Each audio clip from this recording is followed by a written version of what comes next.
우리에게는 하나님을 찬양할 이유가 있습니다. 내 기도에 응답해 주시기 때문입니다. 다윗은 아비멜렉 앞에서 미친 채 하다가 쫓겨나서 시편 34편을 기록하게 되었습니다. 다윗이 내 입술로 항상 주님을 찬양하는 이유를 말하고 있는데요. 내 입술로 항상 주님을 찬양하는 이유가 무엇인가에 대해 살펴보므로 큰 은혜가 임하는 말씀 충만, 성령님으로 충만한 시간, 복된 시간 되기를 원합니다. 내 입술로 항상 주님을 찬양하는 이유는 내가 여호와께 간구함에 응답하시기 때문입니다. 4절에 내가 여호와께 간구함에 내게 응답하시고 내 모든 두려움에서 나를 건지셨도다 라고 말씀합니다. 하나님께서 나의 기도에 응답해 주시기 때문에 우리는 그 은혜에 감사해서 항상 내 입술로 찬송하는 모습이 될 수 있기를 원합니다. 하나님이 우리에게 내 입술로 그리고 항상 찬송의 삶을 살기를 원하고 계십니다. 우리 다 함께 해볼까요? 내 입술로 항상 주님을 찬양합니다. 이것이 우리의 고백이 될 수 있기를 원합니다. 7절에 보면 여호와의 천사가라고 말씀을 합니다. 여호와께서 보낸 그의 명령을 따라 하나님의 백성을 보호할 목적으로 파송받은 천사를 가리키는 것으로 이해되어집니다. 한편 둘로 진치고라는 표현이 있는데 이 말이 뒤따르는 것으로 보아서 이 천사는 여러 명일 것이다 라는 것을 알 수 있습니다. 그러나 여기에서 천사는 복수로 표현한 것이 아니라 무리를 집합 단수 명사로 나타낸 듯 보여집니다. 물론 천사의 무리를 복수로 표현하는 것도 성경에 나오고 있습니다. 히브리서 1장 14절에 모든 천사들은 섬기는 영으로서 구원받을 상속자들을 위하여 섬기라고 보내심이 아니냐라고 말씀을 합니다. 그래서 여기에서 천사들이라고 표현을 하고 있고 구원받을 상속자들을 섬기라고 누굴 보내주신다고요? 천사들을 보내주신다라고 말씀하고 있습니다. 7절에 주를 경외하는 자를 둘러 진치고 그들을 건지시는도다라고 말씀합니다. 둘러 진치고라는 말은 문자적으로 텐트를 세운다라는 뜻이지만 여기에서는 방어하다 또 보호하다의 의미도 가지고 있습니다. 시편 34편의 배경이 위기에 처한 하나님의 백성들의 형편임을 고려할 때에 보호하다, 방어하다라는 의미로 이해하는 것이 무난하다 하겠습니다. 하나님을 경외하는 자를 하나님이 둘러 진쳐 주시고 보호하여 주시는 은혜가 있을 줄로 믿습니다. 사무엘상 22장 1절 2절에 그러므로 다윗이 그곳을 떠나 아둘람 굴로 도망하며 그의 형제와 아버지의 온 집이 듣고 그리로 내려가서 그에게 이르렀고 환난 당한 모든 자와 빚진 모든 자와 마음이 원통한 자가 다 그에게로 모였고 그는 그들의 우두머리가 되었는데 그와 함께한 자가 400명가량 되었더라 라고 말씀을 하고 있습니다. 다윗과 함께한 자들이 400명 정도 되었다라는 것이죠. 원수가 나를 삼키려 하나 하나님은 나를 둘러 진치시고 지키시고 보호하신다라는 것을 다윗의 모습을 통해서 알 수가 있습니다.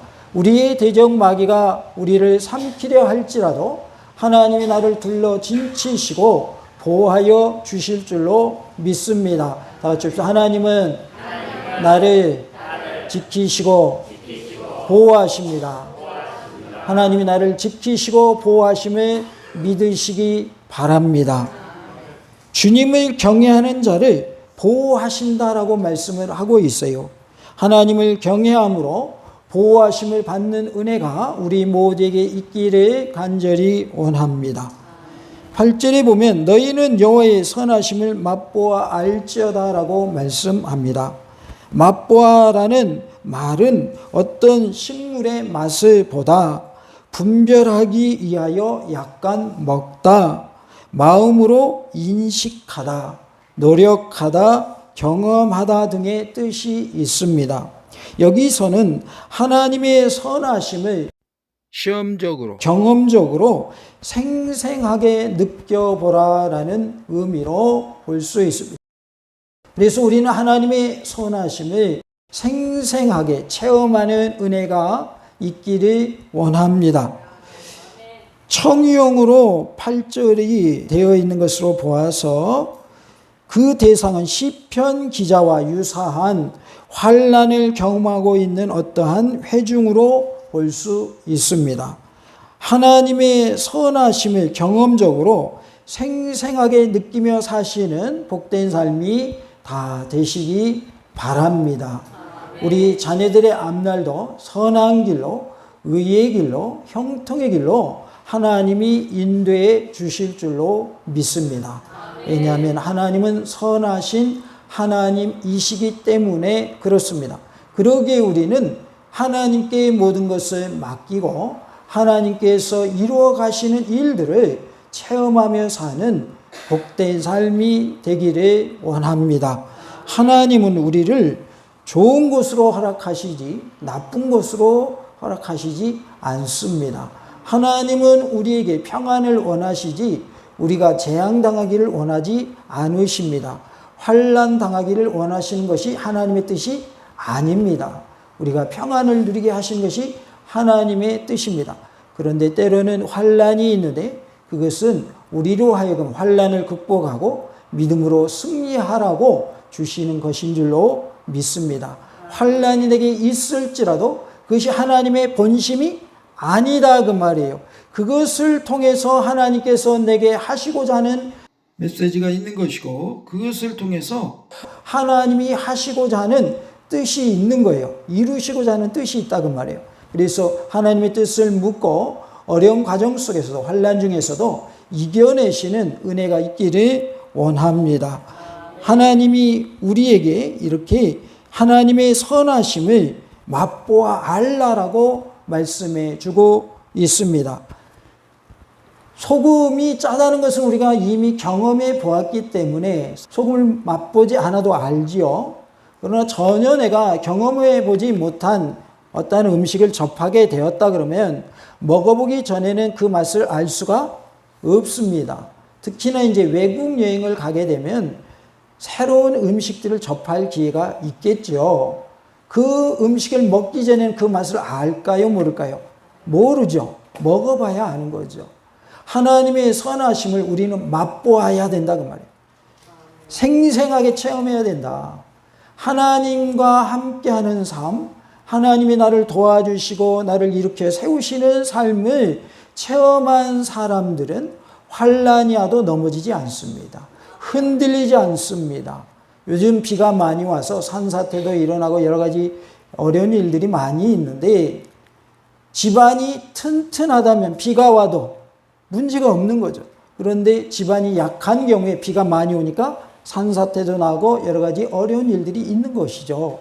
우리 믿음의 기초가 튼튼하면 어떤 환난이 와도 풍파가 와도 무너지지 않고 흔들리지 않고 견고히 서는 은혜가 있을 줄로 믿습니다. 다 같이 합시다. 흔들리지 않는 견고한 믿음 됩시다.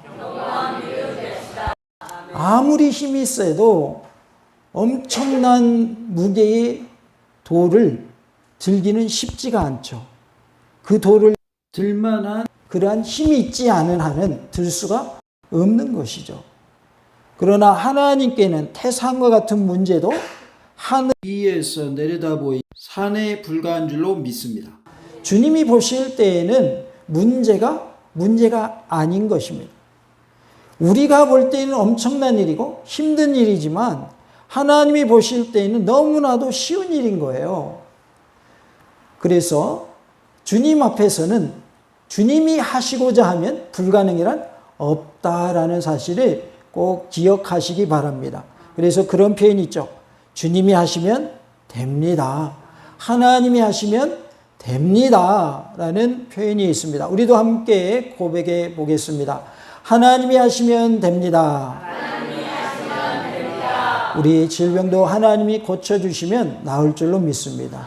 아멘. 우리 교회의 부흥도 하나님이 하시면 될 줄로 믿습니다. 아멘. 하나님이 하시면 어떤 일도 되냐면 안 될 일도 됩니다. 아멘. 하나님이 막으시면 될 일도 안 됩니다. 그러니까 우리는 하나님의 절대 주권을 인정해야 된다 그 말이에요. 하나님이 우리의 모든 것 되심을 인정하며 사시기 바라고 하나님께 모든 것을 내어 맡기는 신앙이 되시기를 원합니다. 8절에 보면 그에게 피하는 자는 무엇이 있다라고 하셨을까요? 복이 있다라고 말씀을 합니다. 하나님께 피하는 자는 복이 있는 자인 줄로 믿습니다. 비가 올 때에는 건물 안으로 들어가면 비를 피할 수 있지요. 환난 중에도 하나님께 피하면 우리는 환난에서 건짐 받을 줄로 믿습니다. 그에게 피하는 자는 하나님을 의뢰하는 자를 말하고 하나님을 전적으로 신뢰하고 하나님께 순종하는 자를 말하고 있어요. 그래서 어떠한 자가 복 있는 자인가? 하나님을 신뢰하고 하나님께 순종하는 자가 복 있는 자인 줄로 믿습니다. 하나님의 말씀에 불순종해봐야 가시채에 뒷발질하는 격밖에 안 되는 겁니다. 가시가 있어요. 근데 그것이 이렇게 뭉치려 있는 거예요. 근데 거기에 뒷발질해봐요. 그래 봐야 뭐만 나와요? 피만 나옵니다. 피만 나와요. 우리는 하나님께 순종하는 것이 복이지 가시채 뒷발질하는 것처럼 불순종하는 것은 복이 아닙니다. 내 마음대로 되는 것이 복이 아니라 하나님의 뜻을 이루어가는 것이 복임을 기억하시기 바랍니다. 다 같이 해볼 거예요. 하나님의 뜻을 이루는 삶이 됩시다. 하나님의 뜻을 이루어가는 것이 복이지 내 뜻대로 되는 것이 복이 아니다 그 말이에요. 내 뜻대로 됐는데 하나님의 뜻과 반대된다 그러면 그건 좋은 거예요? 나쁜 거예요? 나쁜 겁니다. 좋은 게 하나도 없습니다. 하나님과 함께 할 때 그것이 복이지 하나님을 멀리 떠났을 때에는 복이 아닌 것입니다. 내 생각대로 내 뜻대로 잘 된다고 해서 그것이 형통이 아니라 하나님의 뜻을 이루는 것이 형통인 줄로 믿습니다. 그래서 복 있는 자로서 하나님을 전적으로 신뢰하고 하나님께 순종하는 자가 다 되시기 바랍니다. 9절에 보면 너희 성도들아 여호와를 경외하라 라고 말씀하십니다. 성도들이란 문자적으로 하나님을 두려워하고 하나님을 사랑하는 자, 즉 하나님의 경건한 백성을 뜻하는데요. 문맥에 비추어 볼 때 이것은 특히 시편 34편에서 다윗이 고백한 사실들이 진리임을 개인적으로 경험했던 자들이다 이렇게 볼 수 있습니다. 다윗이 하는 고백들이 있잖아요. 그것이 진리다. 그것이 맞는 말씀이다라고 고백하는 자들을 성도들이라 그리고 그것을 경험한 자들을 성도들이라 이렇게 표현했다 할 수 있습니다. 따라서 그들에게 명하고 있는 9절의 경외하라는 말씀은 계속해서 하나님을 두려워하고 하나님을 사랑하라라는 뜻입니다. 어떻게 하나님을 두려워해야 돼요? 계속해서 하나님을 두려워해야 돼요. 어떻게 하나님을 사랑해야 돼요? 계속해서 하나님을 사랑해야 돼요. 그래서 우리는 끊임없이 하나님을 사랑하는 자가 되고 하나님을 두려워하는 자가 될 수 있기를 원합니다. 경외는 직역하면 두려움이라는 뜻입니다. 그런데 공포의 의미가 아니라 하나님 앞에서의 겸손과 관련되어져 있습니다. 하나님 앞에서 겸손한 모습으로 하나님을 섬기는 그러한 두려움을 말하는 거예요. 하나님이 무서워가지고 벌벌 떠는 공포에 질려있는 그것을 경외하지 않고 하나님 앞에서 겸손한 모습으로 하나님을 두려워하는 모습, 그게 뭐라고요? 경외라는 뜻입니다. 잠언 8장 13절에 여호와를 경외하는 것은 악을 미워하는 것이라. 나는 교만과 거만과 악한 행실과 패역한 일을 미워하느니라 라고 말씀을 합니다. 그래서 여호와를 경외하는 것은 무엇인가? 구체적으로 악을 미워하는 것이다. 악을 미워하면서 하나님을 두려워하며 사는 것, 그게 경외라는 것이죠.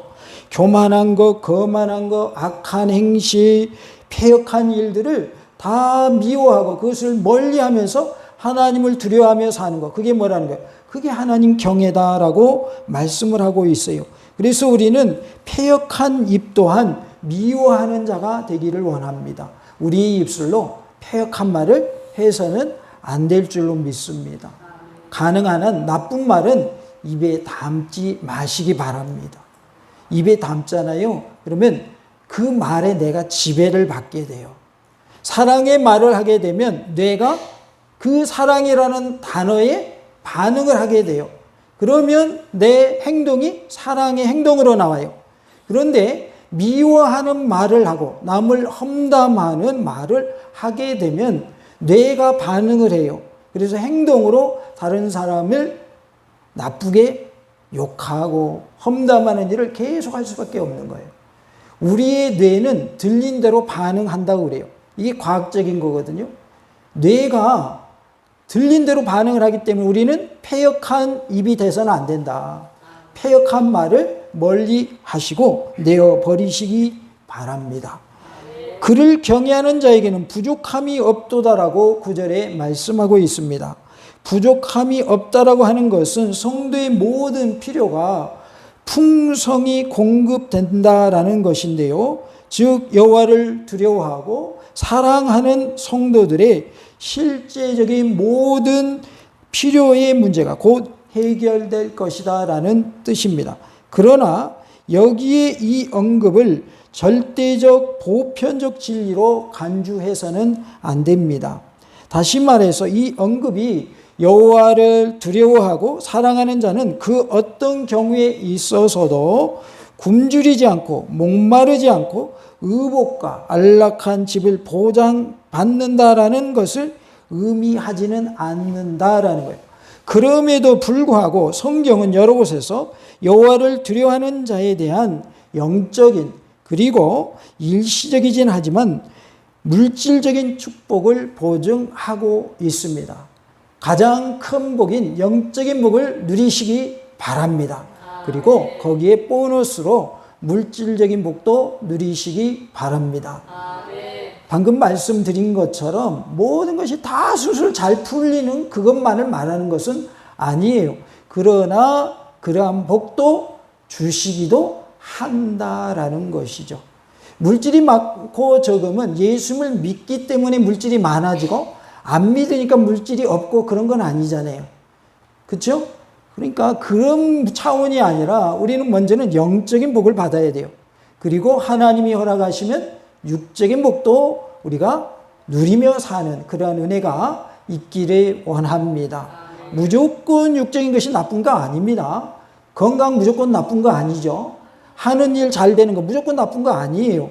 그런데 하나님 없는 삶이 되고 영적인 복이 없으면서 건강하고 하는 일이 잘 되는 거 그것으로 끝나버렸다. 그건 진정한 복이 아니라는 것이죠. 그래서 진짜 복을 누리면서 하나님이 주시는 보너스 복도 누리자라는 것을 말씀하고 있는 줄로 믿습니다.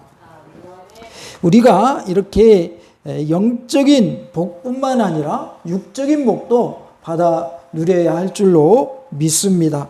이사야 33장 15절 16절에 오직 공의롭게 행하는 자, 정직히 말하는 자, 토색한 재물을 가증히 여기는 자, 손을 흔들어 뇌물을 받지 아니하는 자, 길을 막아 피 흘리는 꾀를 듣지 아니하는 자, 눈을 감아 악을 보지 아니하는 자, 그는 높은 곳에 거하리니 견고한 바위가 그의 요새가 되며 그의 양식은 공급되고 그의 물은 끊어지지 아니하리라라고 말씀하십니다.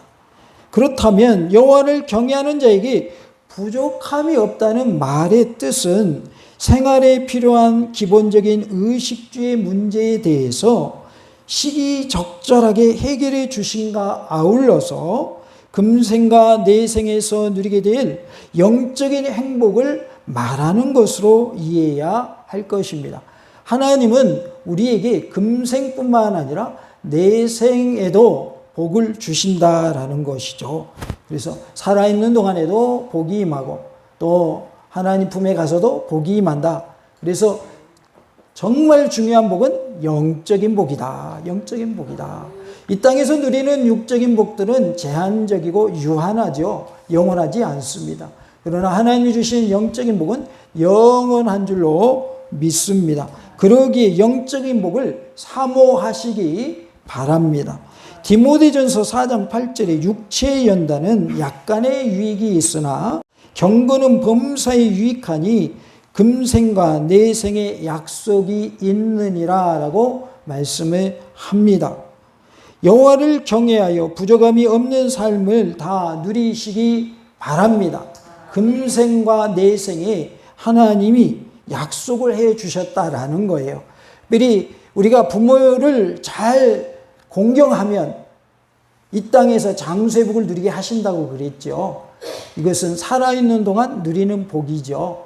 또 우리가 예수님 믿고 믿음 생활 잘하면 저 천국에서 영생의 복을 누린다라고 말씀을 하시죠. 그뿐만 아니라 우리에게 필요한 모든 것들을 다 공급해 주실 줄로 믿습니다. 10절에 보면 젊은 사자는 궁핍하여 줄일지라도 여호와를 찾는 자는 모든 좋은 것에 부족함이 없으리로다 라고 말씀을 합니다.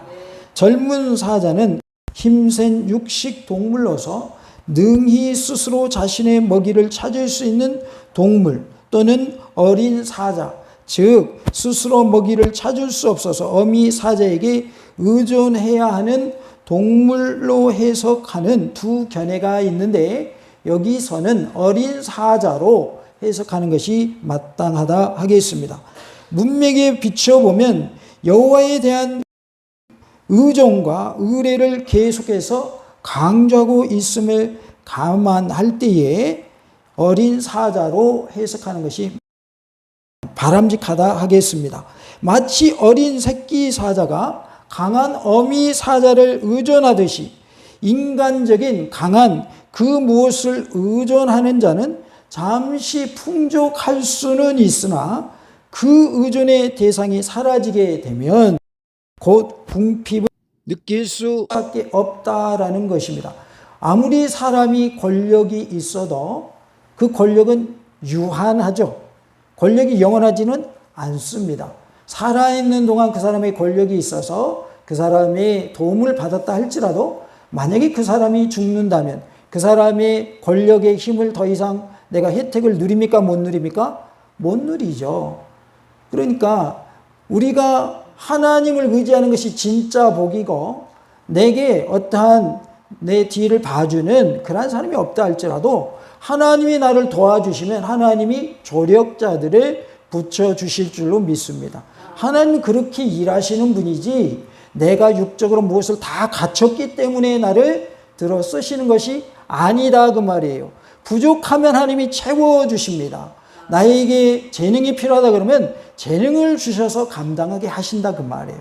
그래서 하나님이 나를 쓰시고자 하는 대로 나를 선히 인도하시고 나를 빚으시고 나를 그 쓰임에 맞게 쓰시는 줄 믿으시기 바랍니다.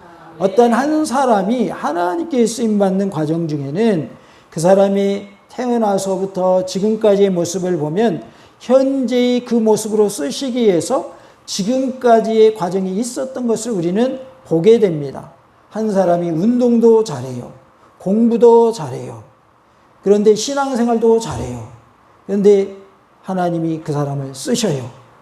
그러면 그동안 공부 잘한 거, 운동 잘한 것도 하나님이 쓰실 때 도움이 될까요? 전혀 도움이 안 될까요? 도움이 되거든요. 그러니까 하나님이 한 사람을 쓰시기까지, 그 사람을 세우시기까지의 과정이 있다고 말이죠.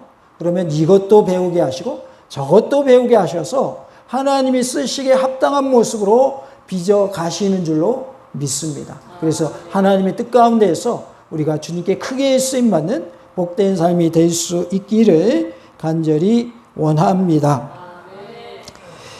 인간적인 강한 무엇을 의지할지라도 그 풍족함은 영원하지 않다. 시편에는 많은 대꾸법이 사용되고 있는데요. 동의적 개념 대신에 반의적 개념이 대비적으로 연속해서 이어지고 있는 대꾸법을 반의적 대꾸법이라고 부르는데 10절의 경우를 바로 이것에 적용된 예라 볼 수 있겠습니다. 그래서 반의적으로 표현을 하는 거예요. 잠언 10장 1절에 보면 솔로몬의 잠언이라 지혜로운 아들은 아비를 기쁘게 하거니와 미련한 아들은 어미의 근심이니라 이렇게 표현을 하고 있어요. 그러면 이 표현에서 지혜로운 아들이 되라는 걸까요? 미련한 아들이 되라는 걸까요? 지혜로운 아들이 되라는 거죠. 이런 식으로 표현을 한다고 말이죠. 생명을 사모하고 연수를 사랑하여 복받기를 원하는 사람이 누구냐라고 12절에 말씀을 하고 있어요. 생명을 사모하고 연수를 사랑하여에서 생명을 사모하고가 살기를 소망하고라는 뜻이고요. 연수를 사랑하여라는 말은 문자 그대로 오랫동안 사는 것을 뜻합니다. 원래 문자적 의미는 많은 날들을 사랑하다라는 뜻입니다.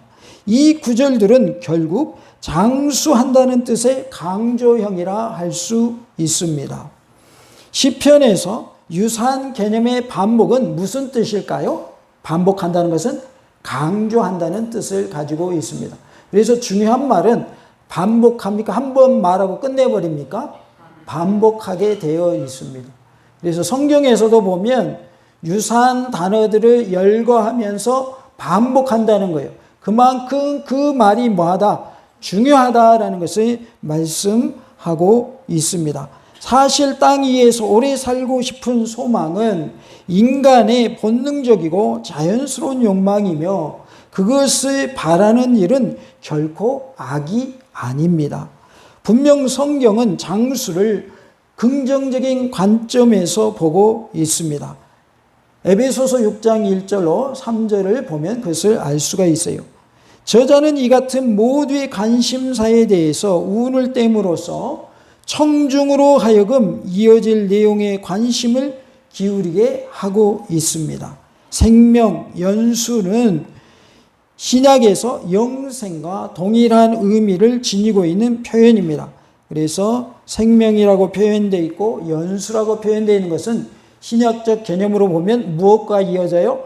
영생과 이어진다 그 말이에요. 이 땅에서 장수하는 것을 끝나면 의미가 없죠.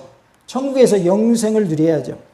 그래서 우리 모두가 영생을 사모하는 자가 되기를 간절히 원합니다. 13절에 내 혀를 악에서 금하며 내 입술을 거짓말에서 금할지어다라고 말씀하고 있습니다. 혀를 악에서 금하라고 했는데 먼저 장수의 조건으로 제시하고 있는 것은 혀를 악에서 금하고 억제하라는 것입니다. 이것은 진리가 아닌 헛된 말을 삼가하라. 진리가 아닌 것은 말하지 말라라는 뜻입니다. 이어지는 조건이 입술을 거짓말해서 금한다라는 말은 한마디로 남을 속이는 것을 말하고 있어요. 그래서 남을 속이지 말라는 뜻입니다. 13절과 14절에서 제시되고 있는 장수의 조건은 말과 행위에 있어서의 악으로부터의 억제와 경계가 장수의 첫 번째 조건이 된다는 사실은 우리로 하여금 언어 사용 및 억제의 중요성을 다시 한번 실감하게 하고 있어요. 그래서 어떻게 언어를 사용할 것인가, 그리고 어떻게 언어를 억제하고 절제할 것인가, 그것을 말씀하고 있습니다. 진리가 아닌 것을 삼가고 남을 속이는 일을 하지 마시기 바랍니다. 여기에서는 악을 금하고라고 했는데 진리가 아닌 것은 말하지 말라는 것이고 거짓말하지 말라라는 것은 남을 속이지 말라라는 뜻입니다. 14절에 악을 버리고 선을 행하며 화평을 찾아 따를지어다 라고 말씀합니다. 선을 행위로 나타내는 데는 크게 소극적인 면과 적극적인 면이 있습니다. 먼저 소극적인 의미의 선행은 윤리적인 악을 범하지 않는 것, 즉 악을 버리는 것의 의미로 볼 수가 있습니다. 적극적인 의미의 선행은 여기에서 더 나아가서 구체적으로 의를 행하는 것이라 할 수 있습니다. 그런데 후자의 적극적인 선행을 정의한다면 이웃과의 우정을 더욱 돈독히 하기 위해서 이웃과의 관계에 있어서 화목하고 평화를 계속해서 추구해 나가는 것, 이것을 말하고 있습니다. 이것이 바로 화평을 찾아 따르는 것을 의미합니다. 화목하는 자가 되시기 바라고 또 평화를 계속해서 유지해 나가는 그런 모습이 되시기를 원합니다. 화평을 찾아 따르는 자가 되라라고 말씀을 하죠. 내 입술로 항상 주님을 찬양하는 이유는 바로 내 기도에 하나님이 응답하여 주시기 때문입니다. 기도의 제목마다 응답받아서 내 입술로 항상 주님을 찬양하는 모습이 다 되시기를 간절히 원합니다. 다 같이 합시다. 내 입술로 항상 하나님을 찬양합니다. 이것이 우리의 고백이 되고 우리의 삶이 될 수 있기를 간절히 원합니다. 할렐루야!